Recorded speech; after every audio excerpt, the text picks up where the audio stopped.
खलिकोट अंचल में बारंबार चोरी।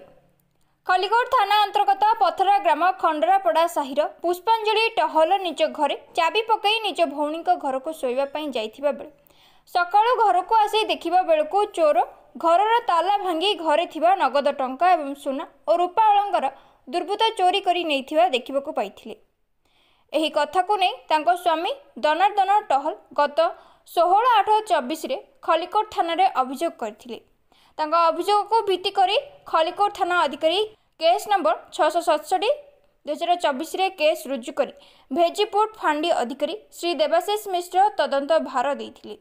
श्री मिश्र दायित्व ग्रहण करी तुरंत पदक्षेप नेबा स्वरूप तदंत आरंभ करी सीसीटीवी फुटेज आधार रे चोर रवि साहू पिता दुखी श्याम साहू घर चांदपुर खरुड़ा साही जिला नयगढ़ को धरी चोरी होइथिबा समस्त अलंकार यथा नानो मुदी लकेट आदि प्राय 35 ग्राम सोना और प्राय 100 ग्राम रूपा अलंकार जबत करथिले। एठरे खलिकोट थाना अधिकारी श्री नरेश कुमार साहू समेत अन्य पुलिस कर्मचारी उपस्थित थिबार देखिबाकु मिलिथिला। खलिकोट सकलेश्वर रथंक रिपोर्ट दैनिक आशा। गत 15 तारिख रात्रि रे आमर पथरा ग्राम पंचायत कंडरापड़ा एरिया गोटे घर गोटे दुर्बृत्त किसी सुना रूपा अलंकार एवं पैसा चोरी कर नेथिला।